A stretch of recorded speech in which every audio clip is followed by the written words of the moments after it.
Welcome, everybody, to a marvelously special episode of the Weird Al podcast. It's the podcast where we talk about two of the greatest things in the world, beer and Weird Al, and mostly Weird Al. The beer's just for me. It's my shtick that I enjoy. And, I'm super excited today because we have... Oh, you two guys, I'm just so pumped to talk to you. And I'm really bad at introducing people on my show. So I see your names in front of me. You are Michael and Steven, Mike and Steve, however you'd like to be called. I'm not exactly sure just yet. But you two have done something that I feel like the Weird Al fandom has been clamoring for some time. You are you are the people responsible for the masterpiece that is the Weird Al pinball machine, otherwise known as Weird Al's Museum of Natural Hilarity. So first of all, welcome, gentlemen. Thank you. Nice to meet you. Yeah. So, first, usually at the beginning of these, I'm mostly generally talking to podcasters, and I say like, hey, tell us about your show and like what it is you do and where should people, listen to you and stuff. But I guess right at the beginning, I'm going to give you like time to just sort of elevator pitch, introduce yourselves and kind of what you do and where you do it and how this whole majestic thing came to be. So do you want me to flip a coin for who gets to go first, or does somebody just want to jump in? And we got to not it. So Steve, it's you. Well, I'll talk about the pinball machine itself, the Weird Al's Museum of Natural Hilarity. It's a pinball machine. It's a module that's on the P3 Multimorphic P3 platform. Multimorphic is the company, and we make a platform called the P3. It's a multi-game system. So if you imagine a Nintendo that we had when we were growing up, where you had cartridges that you could swap out, I'm using we. The royal we. Doing a whole lot. The royal we. We have a lot of really brilliant people at the company. I'm at the bottom of that list. So we've got these modules that you can pull out. It's a fully modular system, and so the back third of the playfield will pull out, and you can swap games. And so we've got fully software games that you can play on it, but you can also have hardware games that you can play on it. And the back third of that playfield, you can pull it out, you can swap it out, and you can pop in a whole new game, and you can have a whole different game experience where all the shots and everything swap out, and it comes in. Weird Al was our fifth playfield, I believe, that we had. Fifth game, I believe it was. But between Weird Al and all of our recent games, we've got, between Weird Al and our other hardware games and our software games, we've got 20 games on the platform now. So if you own a P3, you have access to 20 different games that you can play in your house. That's amazing. And I will tell you this, that whole setup was completely foreign to me until this Weird Al pinball got announced. And my husband was looking into it, and he was like, oh, I might be able to afford this. And he just saw what the Weird Al kind of quote unquote plug-in for it was. And then he came to learn that you needed like the P3 thing to do it. He's like, oh, he goes, I've got Weird Al money, but I don't have put Weird Al in the P3 kind of money. I was like, darn it.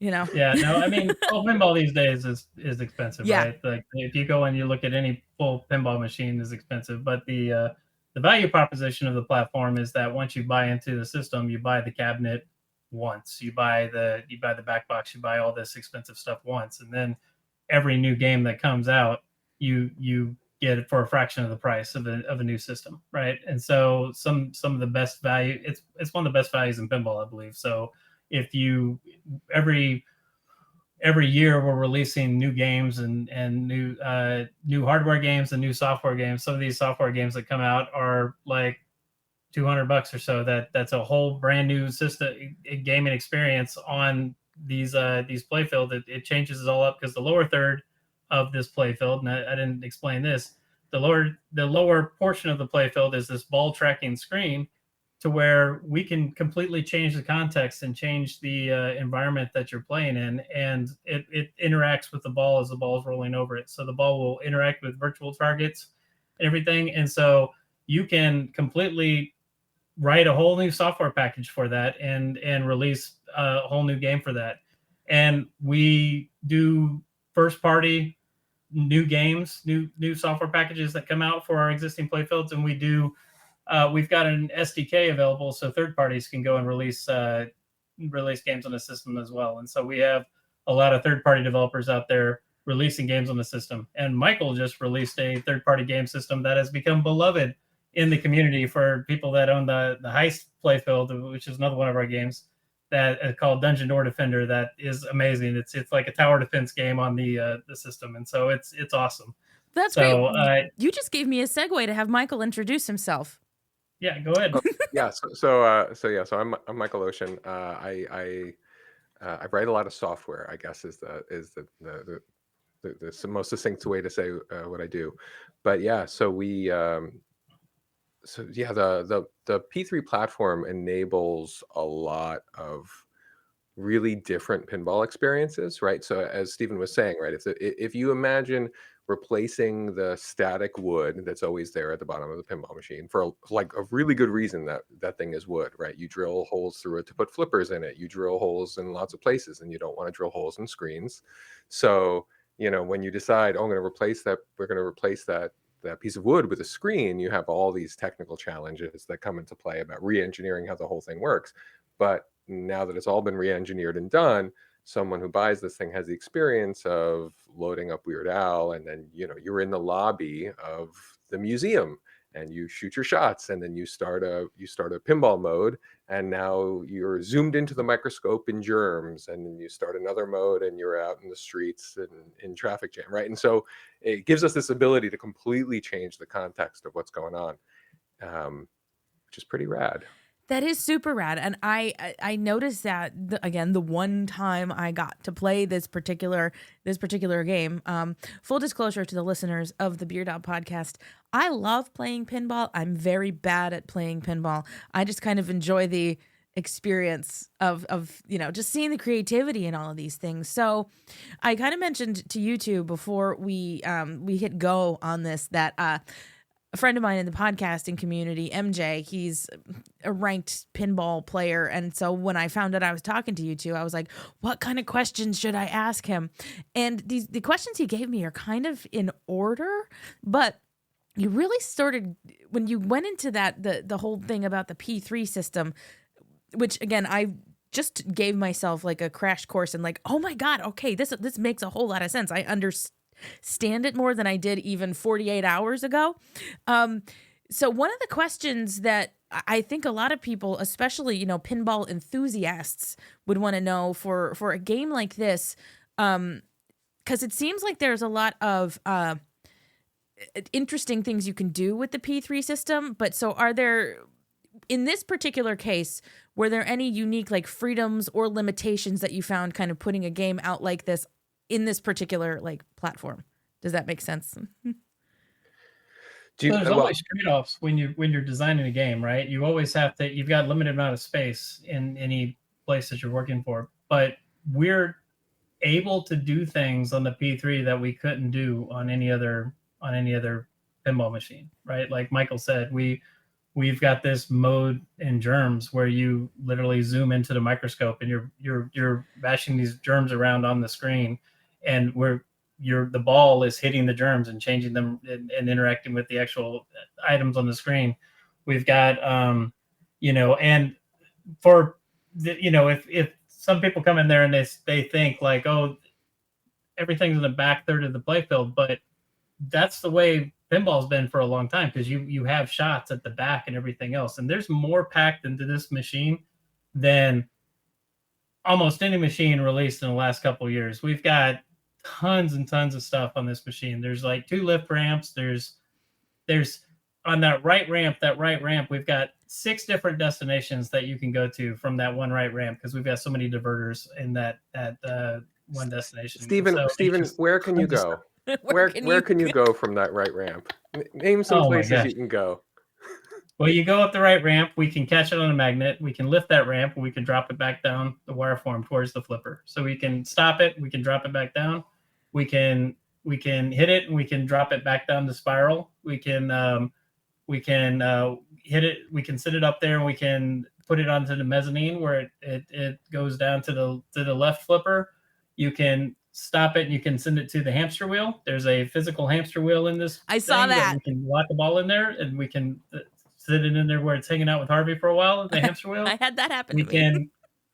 send it instead of on the skywalk where it's coming down to the left flipper, we can send it all the way over to the upper playfield, the mezzanine, where you've got an upper flipper up there, and you can play on that upper playfield, which is it's the cafeteria up there where you're playing around.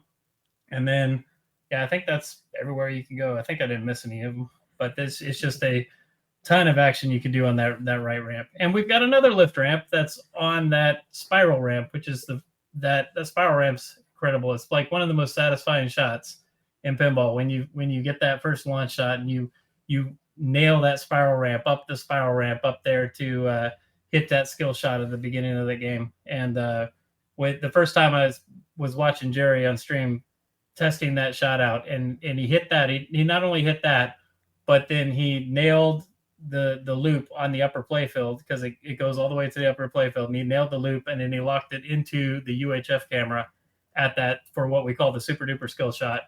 And Jerry Sellenberg is the founder of the company, and he's the owner. He's the guy who, he's a genius. He's the guy that came up with all the technology behind the P3, and he's a very serious guy. He's hard to impress, and you just saw it in his eyes. He's like, whoa, that was amazing. And so it's one of these things that you never really know how something's going to work out until you actually get it built in the real world and you play it.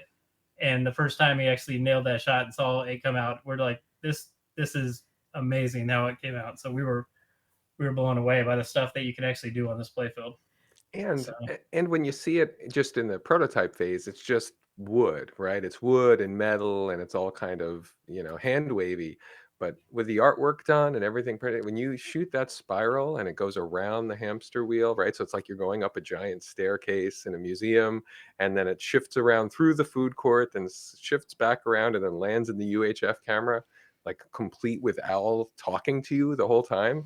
It's a incredible experience. Like it's it's pretty rad. The whole thing is so cool, especially with Al talking to you. And that leads me to another thing that I and so many people definitely want to know is, like, how much input did Weird Al have into this, and like what sort of access did you have to to his catalog, or that kind of thing. So I don't know the answer to anywhere near this. Like, how much input did Al have, and what was that like?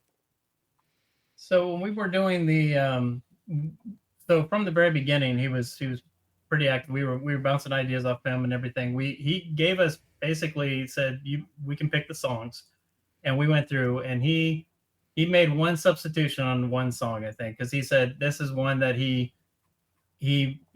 would prefer us not to use, just because he thought it was one of his lesser songs, right? He preferred another song that we would use. And so we went through, and we were trying to pick a balanced sampling of all of his. You want to talk about a difficult task? Yeah. Going through that large of a catalog and trying to pick 17 songs from Weird Al's massive catalog and trying to narrow it down.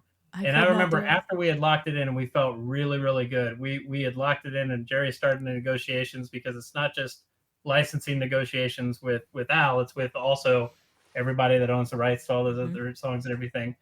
After that, I remember Michael's like, wait, Party in the CIA, like, let's go after that. And it's like, man, all these, and we all just, wait, this would be great too. And there's all these that you could always come up with all these other songs that are great. But no, he was fantastic. And whenever we would pitch ideas, and I remember we got to the end of the process, and we finally sent the final game off for him to look at and to give approval on. And I've always heard, this was our first licensed game, but I've always heard licenses are very hard to deal with, and you always have to deal with a ton of disappointment, and you do a lot of work, and then they reject it all. And so I was sweating bullets for quite a few days, like waiting for approval to come back.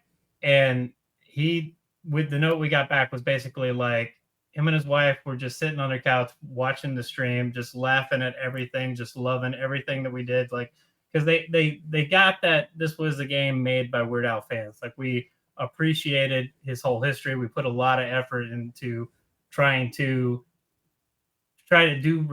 give respect to the lore that is Weird Al in this game, and incorporate as much as we could. And he came back with one change. He was like, "Hey, change this number to a 27 and we're done." And I was like, "Man, licenses are easy. What are people complaining about? I got spoiled on this, you know?" Weird Al will do So that. he was terrible.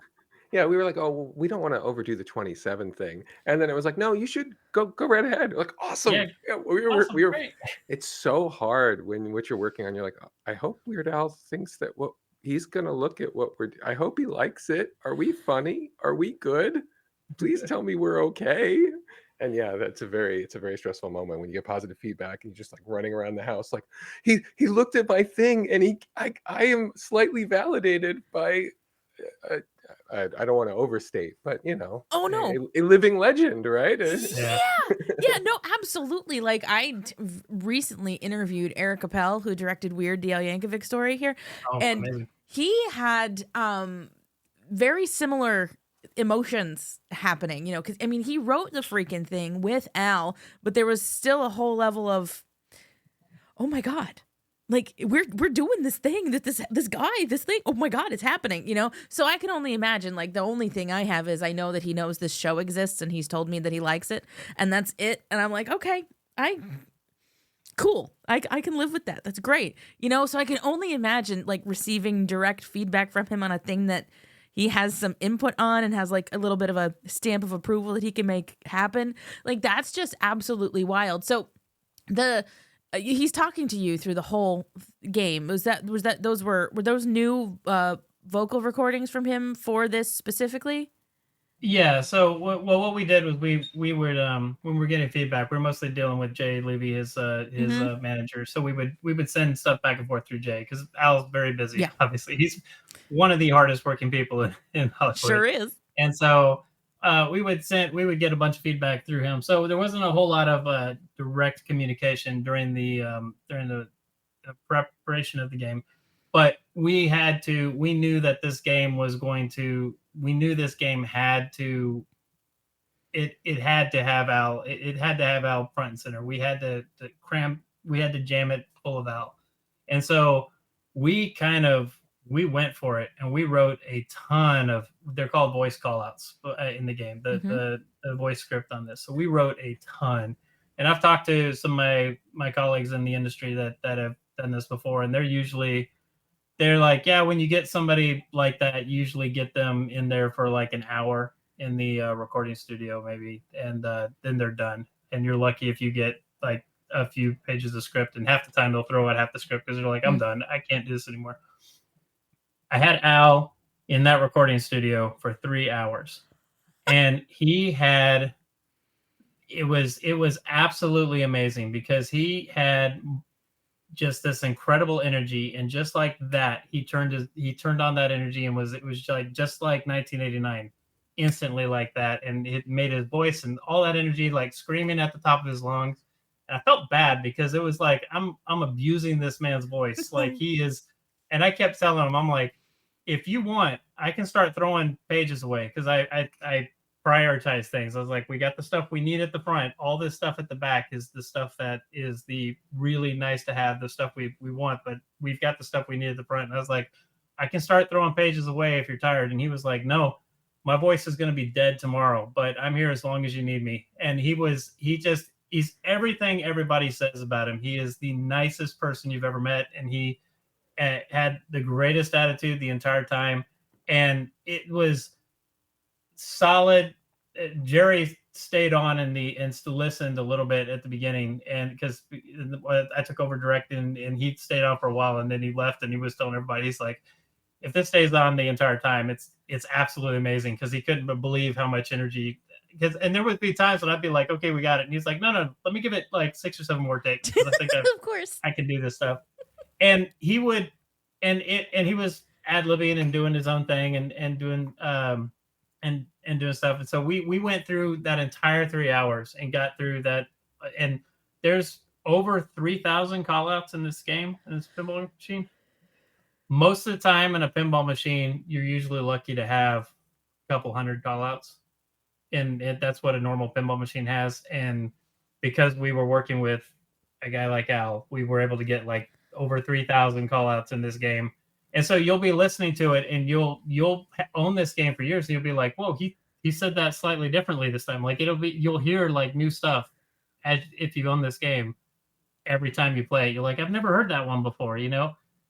And we like little things, like if you go and you hit the start button, if you flip the flippers to skip an animation or whatever, he's like, oh, well, I guess you already know everything. Things like that. Like he puts so much personality into it whenever you're playing it. But we got to the end of this thing, and I could tell, I mean, he's tired and he's beat.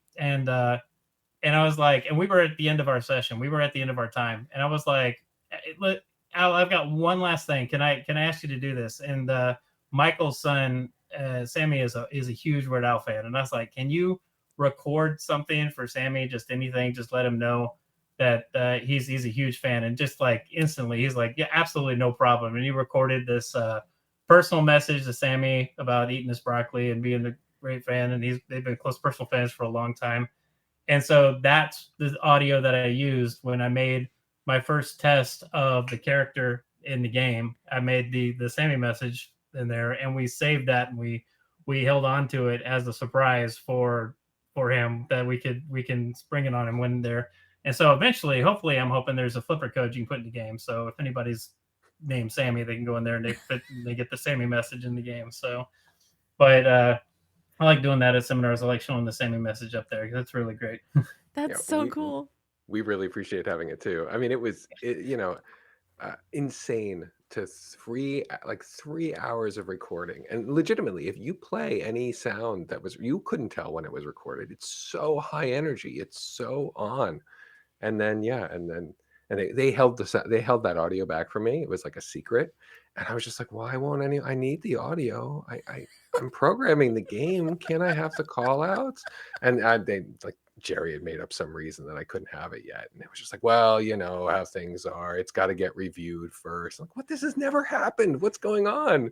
And it was because they were secretly trying to make sure they could remove that audio so the secret wasn't spoiled before I got a chance to hear anything.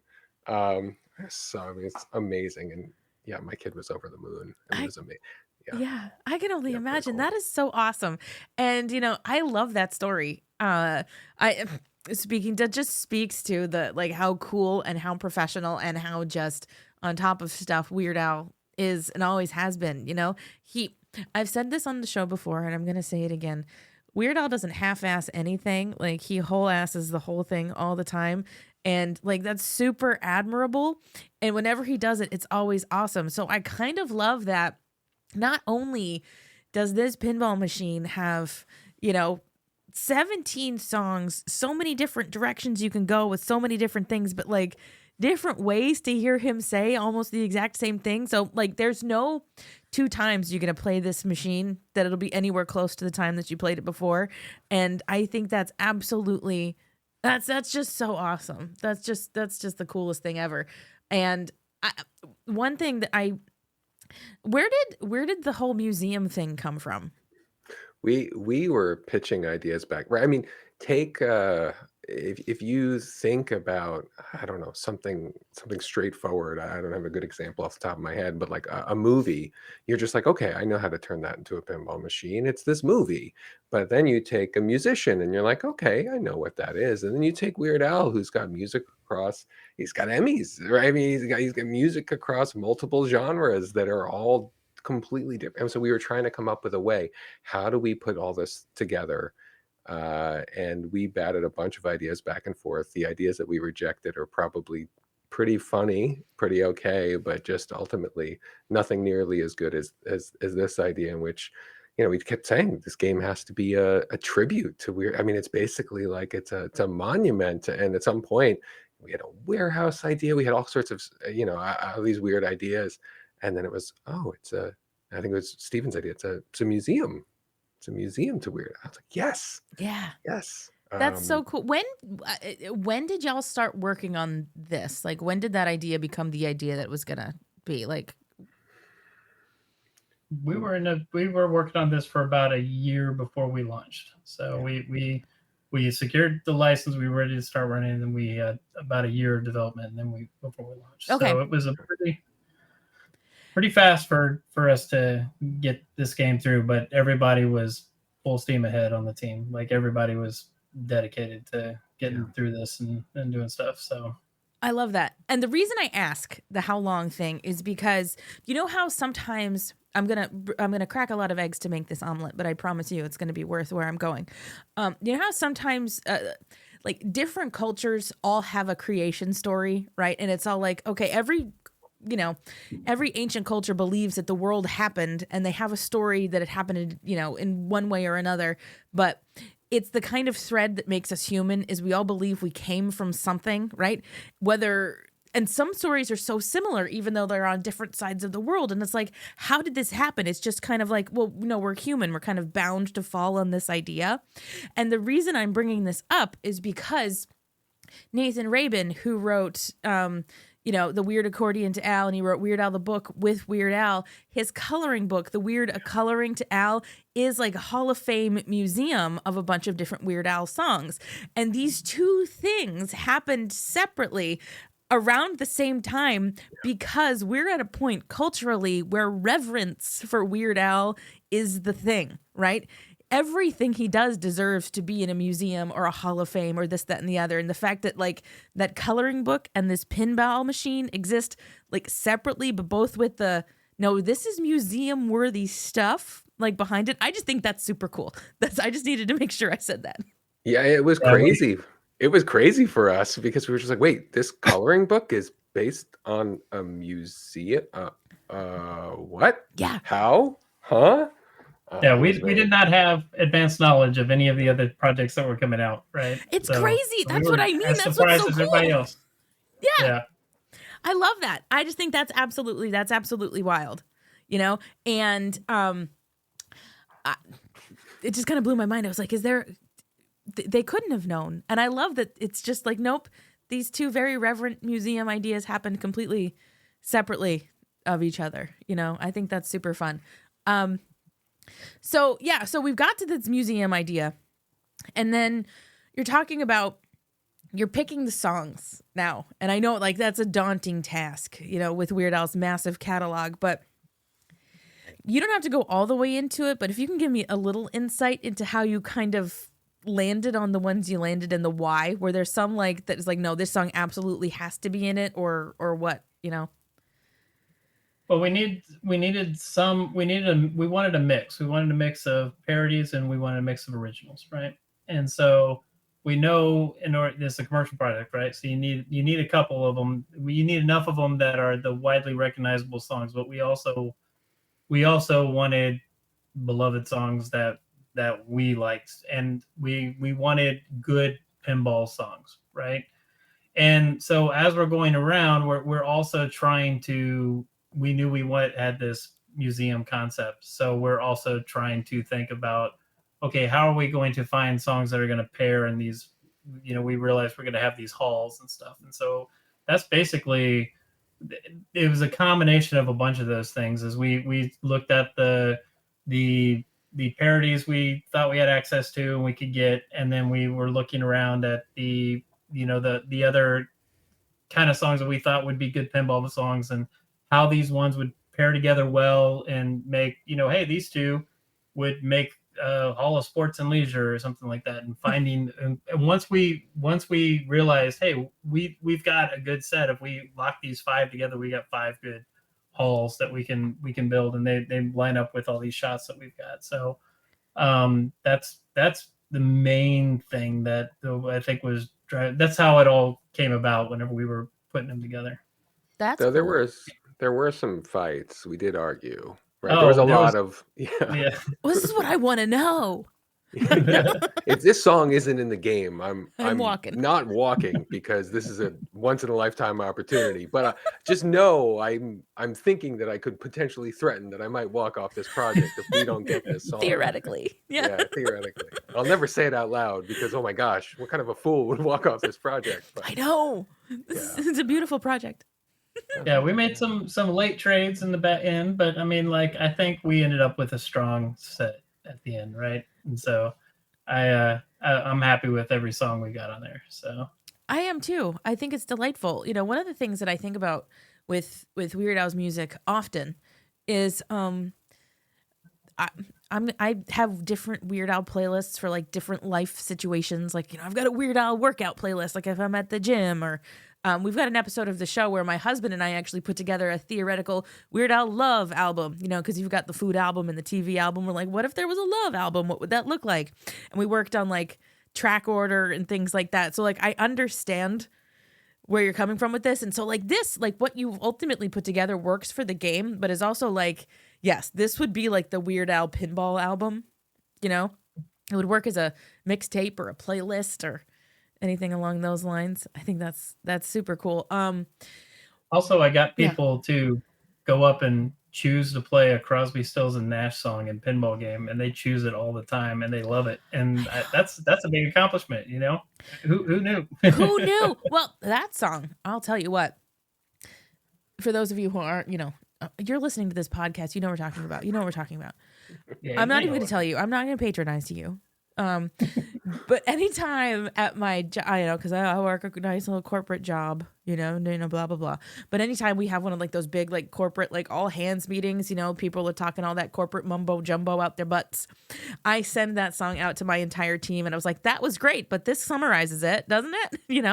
And the fact that, yes, you got that kind of stuff in a pinball machine. I'm like, this is delightful. This is the way it should be. Well, that's one of those things interesting. We were able to reach out to through Al's manager, through Jay. We were able to reach out to the company who did the music video for Mission Statement, and we were able to negotiate to get the actual doodles that they used in the thing. And so I had to go and reanimate all those doodles and reanimate all the drawings for all the doodles and everything, but it was like, okay, this is the actual assets from the music video. So you are playing the Mission Statement music video when you play that mode. And it's so righteous. it's another one of those things that's awesome. Man, I have one kind of like a womp question for you, mostly because we're talking about like, putting all of this together and all the stuff that you got, and you had like arguments and stuff. Was there anything that like a brilliant idea that had to be left on the cutting room, quote unquote, cutting room floor, like for one reason or another, or like anything that didn't quite work the way you wanted it to, that you had to be like, no, we got to move on and do something else? Yeah, we wanted like 10 more songs. To get to 27? Jerry wouldn't let us. Yeah, Jerry wouldn't let us bankrupt the company for some reason. I don't know why. He wouldn't let us license 10 more.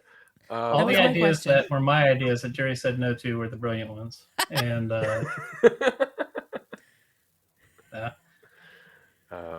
yeah, I mean, we do. I mean, I shouldn't say that. When we fought over what songs, I often came fully loaded for bear. I was like, and here's exactly how this song would play as a mode. And I could, I tried to pitch it as like, this is why we need Party in the CIA, because you could have the G-Man all around. It'd be very cool. I don't want to go into the details, but my idea is pretty great. But anyway, no, but as all of them are. Right? But no, I think that's the only primary regret that I feel, which is that we are super happy with everything we did in this game, and we can keep doing more. I mean, we released an update recently, and some people were like, oh, did you add more sound calls? Because this is exactly what you were saying before, which is, did you add more sound calls? Because I thought, I don't remember this being in the game. It's like, no, that's always been in the game. There's just so much in the game. So, awesome. I mean, we can go back and we can tweak and we can add things, and we've done so recently. But yeah, I mean, even with all the songs we have that are awesome, sure, we wish we could put the whole catalog in there. I wish you could play through all of in 3D and then play through, like, just play an album at a time. But that would reasonably, the game would never get done. No, of course not. Of course not. A perfect world for me, there would be a pinball machine for each Weird Al album. Sure. Like I'd be like, that would be great, because this year on the show, I am going through the in 3D album track by track because it turns 40 this year. I know. So yeah, over the course of 2024, we're going to be going through in 3D track by track with special guests throughout to go through that whole thing. But yeah, that would be a visually stunning and like really fun game to play through. I don't know. See, now I don't have any money to like make even one pinball machine, let alone 13. Well, we made one that's pretty good. It's You know, I delightful. don't I think love you're, it. you know, I'm not I not think complaining at you'd still be all. pretty happy. I think you made my favorite pinball machine that I've ever played, you know, and I can tell that this was made by like Weird Al fans and that Weird Al had some say in it because again, I've said at the top of this that I am not good at pinball, but I enjoy playing pinball. And so I've got a couple barcades that I go to around here and you know, I've played the Led Zeppelin pinball machine, which very much looks like, okay, they did it. And then, you know, the whoever, you know, was representing Led Zeppelin was like, okay, fine, you know, and just kind of let it happen. You know, it's great and it's a lot of fun to play, but there's not as much heart in it as there is something like this. And I mean, I like the Foo Fighters one because there's a little like you've got that van going for you and stuff. Like that one's a lot of fun. But, you know, this one came in and I'm like, not only it hit me where it hits me because you know, Weird Al, the Weird Al of all of it, but like I know some folks that are like nowhere close to the Weird Al person that I am about it. They're like, there's so much to this game, like you're never gonna see all of it anywhere close to all of it. And I'm like, yeah, well, that's also the magic of Weird Al, and I think you did an awesome job capturing that. Well, one thing we did when we were designing the game is that there's two design philosophies when it comes to thinking about pinball machines. There's deep games that you play and you just have to grind to get far because there's always something further for you to get to. And then there's wide games that you can press the start button and there's a lot of stuff that's close to the start button that you can get to. And you can have both. You can have a deep game that has stuff that you can always keep going for, but you can have wide games to where like you can start the game and you can be a mediocre player or a bad player. I'm on the team representing all the bad players out there, right? Because I come up and I'm terrible at it. And so I always go and play test and say, see, look, I'm terrible. But I got to make sure we make the rules easy for people like me and all the rest of us. Mm-hmm. But Weird Al is a wide game and that you can come up there and you can get there. And one of my favorite late additions that we made, and I think this was Michael's idea, so many of these ideas were Michael's idea in this game, but we added this VIP access, right? Where you hit these 3 targets and you get VIP, and then the 2 scoops in the middle, we got these walls and scoops along this side. 2 scoops pop up in the front. It's the widest target ever in pinball that you can hit. So anybody that gets that ball can just shoot it right up the middle and hit it into those doors. And then you've got access to any song you want to play in the game. And so like if you want to any of the main hall songs that you want to go to. So through normal gameplay, you would go and you'd shoot a hall and then you'd go into the ticket counter to go and play one of those 2 songs that are in that hallway. And then you'd visit all the halls that way. But you can go through VIP and you can get to any of them pretty quick. So there's so much of this game that's really close to the start button. You press the start button, you can be somebody who's bad, but you can see most of the game with just keep playing it. You don't have to be an expert to go and see almost all the game with it. At the same time, there's depth to it too, because we've got, you know, this mini wizard mode called You Make Me. That's there once you've visited all 5 halls, you get to go to You Make Me, which is this really cool add a ball mode where, you know, it's really hectic and crazy and wild once you get to it. And it's kind of the halfway mark of the game. Once you've made it through, you know, you visited all 5 halls. There's 2 modes in each hall, but you've visited all 5 halls, you get there. And then once you've played all the modes in the game, then we've got the ultimate wizard mode, which is running with scissors, which is like a speed run back through the entire hallway where you basically go through and you visit all the halls again. And you basically play in a little snippet of every single mode in the order in which you visited all those exhibits back through the museum all over again. And you're trying to do it as fast as possible. And it's timing you as you go through to see how fast you can do it. And the P3 system has this profile system where you can save your progress. So if you're a bad player, you can log in it with your profile and you can play and you can get the ball too and make progress in the game. And you can save your progress and say, okay, I'm going to save my progress this far in the game. Next time you come up to the game, you can start it. You can load that game up with that progress saved, just like you can in a normal Nintendo game or whatever. start it back up and pick it back up with another 3-ball game later on and keep making progress through it. So you can actually see those wizard modes without having to be an expert player, and you can get all the way through there. So you can make it all the way to the wizard mode, save your progress, and then you can, every time you come up there, you say, you know what, I want to go try running with scissors again, and just start up, load that save state, and go and make running with scissors runs at the end of it, and see how fast you can do today. So you see if you're doing better. You know, it's because you're feeling better today. You're You're feeling feeling like a better player today than you were yesterday or whatever. So That second cup of coffee. is Yeah, gonna- right. yeah, gonna get you through. You run just a little bit faster.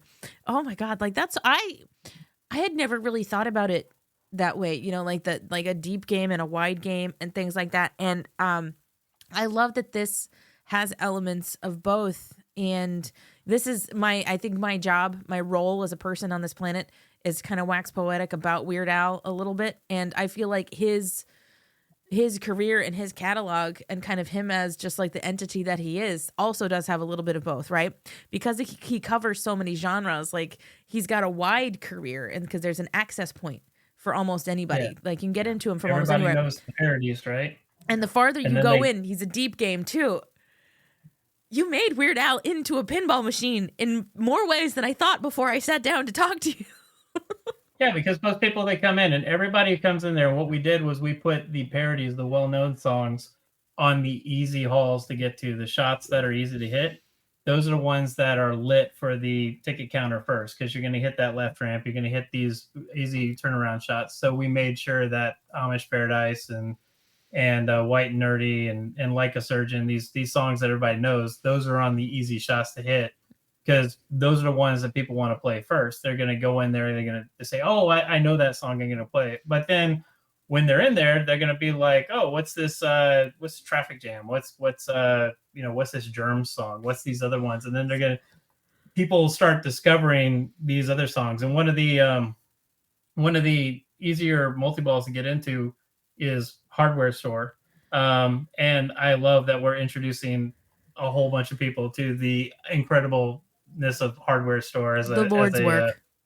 as a song, because it's one of the best multi-ball energetic pinball good. songs of all time. So good. Is It's just a great Hardware song. Store. Right? It's a great song. It's Yeah. such Yeah. a great song. Oh my God. Yeah, That's people don't- amazing. Yeah. And you know, casuals don't know. Casuals, they don't know. They don't know. They don't just know. don't know. They Casuals. know Dare to Be Stupid. Dare to Be Stupid's a great song. Mhm. Hardware Store. Oh, and also a so great Dare to song. Be Stupid, and we're very proud of this. Dare to Be Stupid is the stupidest multi-ball that's ever been implemented in pinball machine ever. It is incredible.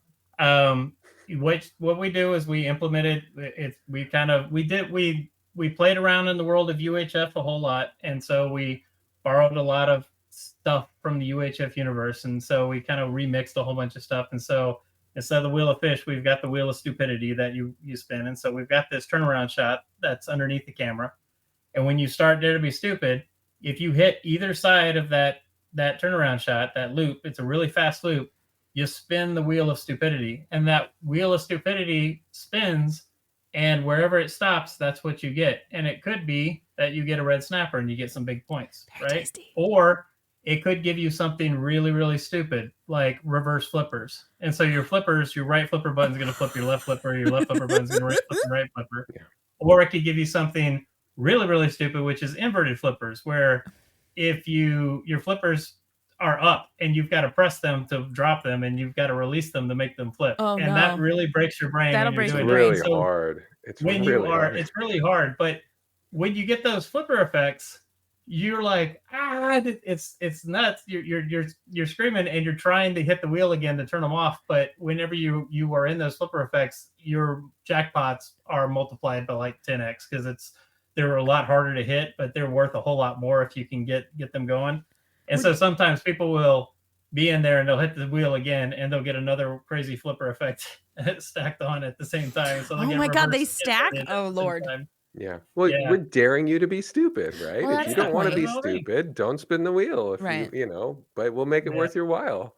What It's a are the little literal. totally literal? I love it. So how many multi-ball scenarios?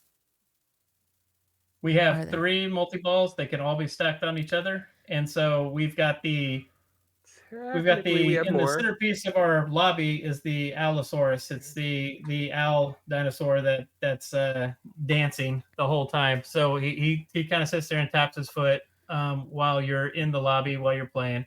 And then when you start a multi-ball, he starts dancing and he has a hat that pops on him while you do it. And so as you stack multiple multi-balls, he gets two hats from two different multi-balls. So he'll have the Devo hat that pops on, and then the hard hat from hardware store. So he'll have three hats on his head, but he'll do flips every time you do a jackpot and all this other stuff on the screen. So it's one of those great things. And the tile floor in the lobby is one of we've got this ball tracking screen, right? Well, as we light up those tiles, those tiles can track the ball. So as the ball rolls over them, they light up wherever the ball goes, right? So as the ball's going around, they light up then follow the ball.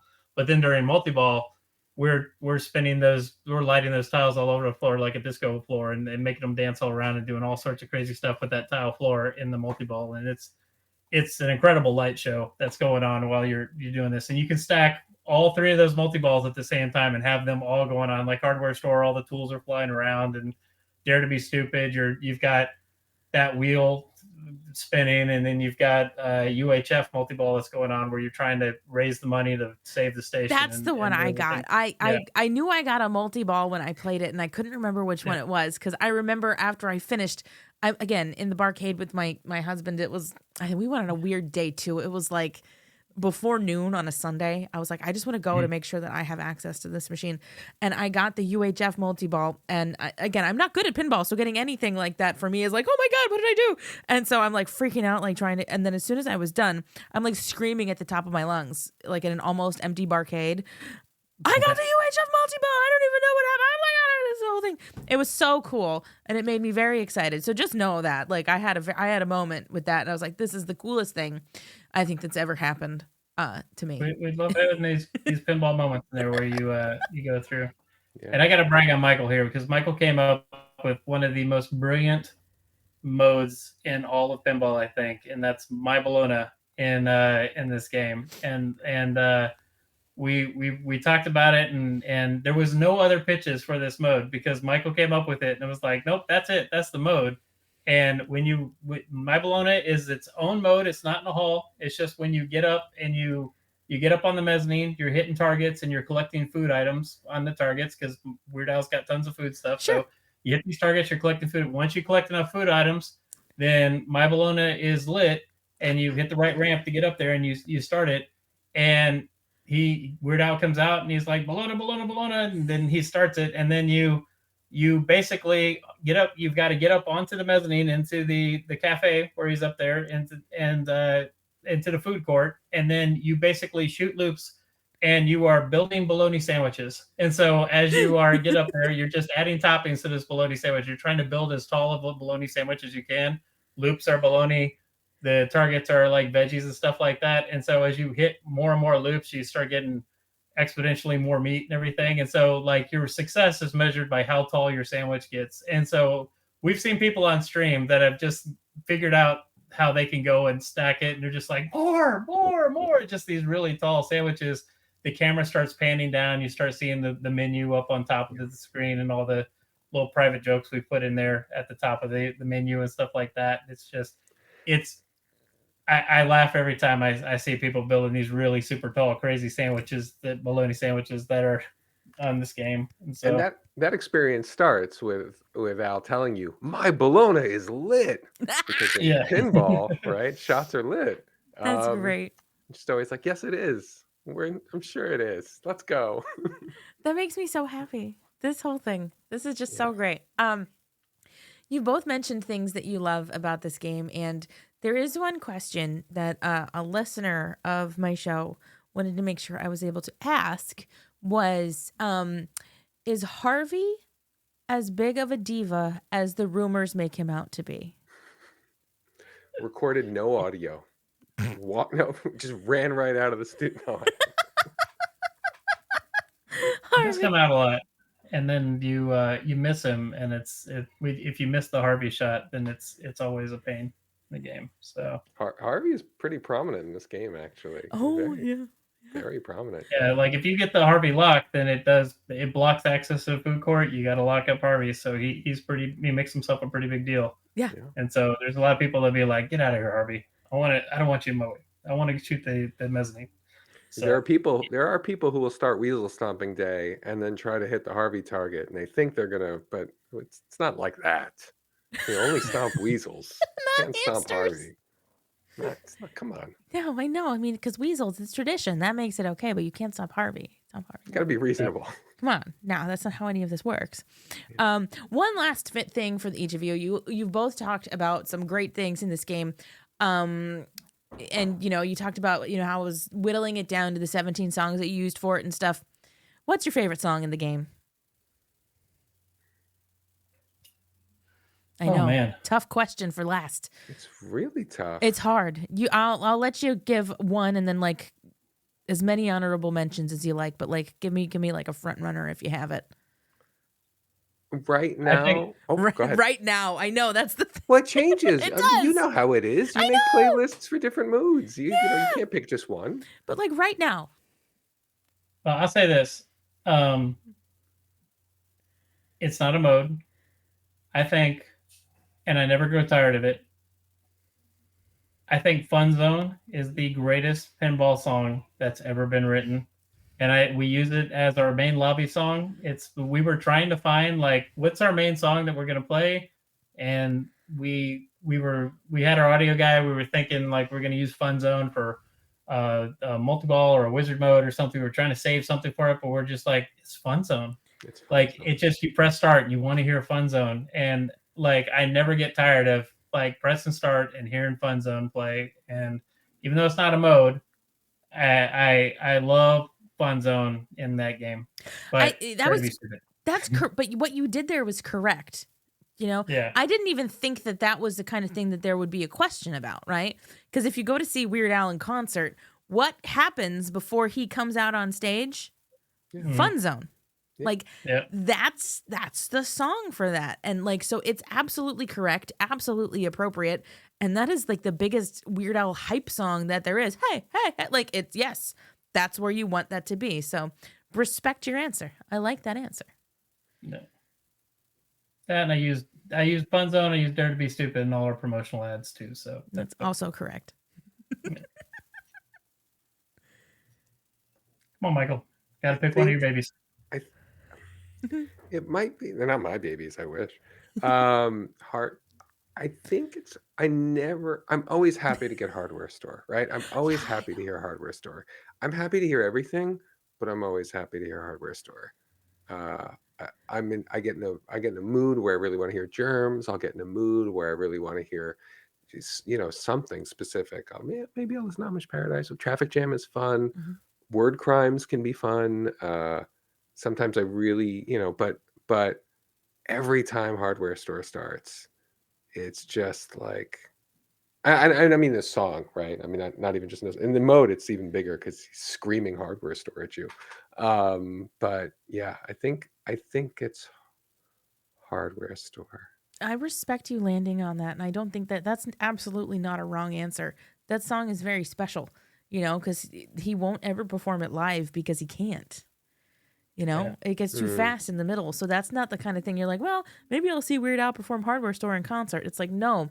So what you've done with this game is give Hardware Store a performance that it never actually had. So something special happens with Hardware Store in this pinball game because we only hear it. There's no video for it. There's no nothing. It's just on the album. That's it. And now it has a thing because he's never performed it. I'm like, okay, yeah, that answer is also correct. So there was no wrong answer. So you were both going to be correct no matter what you said. But like you're all both like extra correct. And so I appreciate that. But I also might have said Mission Statement or Traffic Jam. But they're both great. Yeah, they're also great. But yeah, no, they wouldn't have been wrong. I should have let you stop. You won. I won. Yay. Oh, okay. Guys, this was wonderful. I asked all the things I wanted to ask. Was there anything else you wanted to add or say or anything like that? I'm not trying to put you on the spot because I feel like we did a great job talking about this game. Weird Al is awesome. Yes. See him live if you can. bring a young person to start experiencing Weird Al anew. I took my son not too long ago, and it was his first live show, and it was Weird Al, and it was amazing. And since then, I think it's related. He's like picked up the guitar for real, and like has like a real genuine interest in music now that wasn't necessarily there before. But yeah, Weird Al changes lives, and play some pinball. Ideally, play our pinball. But pinball is a lot of fun, and if you can fuse like the best two things together, that's pretty sweet. So poetic. I love it. Yep. I agree. If I can make a recommendation, go see Weird Al, and then just whisper to everybody around you that you designed the Weird Al pinball machine. That goes a long way. I bet it does. I was king of the nerds. I bet it does. That's got to go even farther than being like, hey, I've got that Weird Al podcast that you probably heard once or twice. That's happened. I've been in lobbies at Weird Al concerts, and they're like, oh, you're the lady. And I'm like, I am the lady.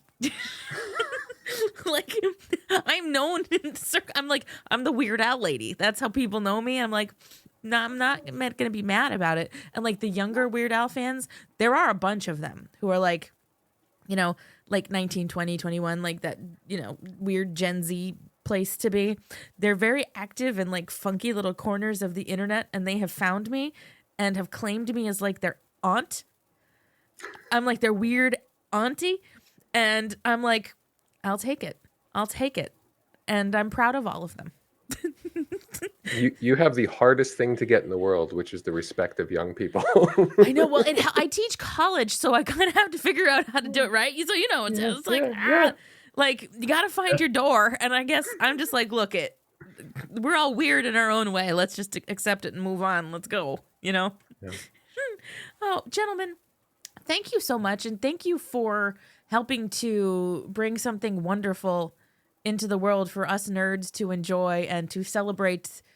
You know, Stephen, if you're king of the nerds, then you brought in something into the world to celebrate the Lord of the nerds. Your friend and mine, Weird Al. I was temporarily king of the nerds for just one night. But Well, you it got. was nice. Did you? Oh no! Oh no! They stole your crown. Oh gosh, guys. I think this has been wonderful. Thank you for being here, and we, talk again soon. You're both welcome back here whenever you want to talk about anything Weird Al, because clearly your hearts and souls are in the right places. 40 years in 3D. I know, stop it. No, but that's what's happening, yeah. How can that be? He's 35 or something. I know. Well, he's got that Benjamin Button disease. Oh, yeah. Right? Oh, awesome. Thank you so much. This is so much fun. Oh, I'm so glad you had fun. All right, Weird Al podcast, folks. Stay tuned, because in the coming weeks, yeah, like we said, we're going to start diving into in 3D for the rest of 2024, and we have some other fun guests lined up too. So stay tuned, and we'll come at you again next time. Bye.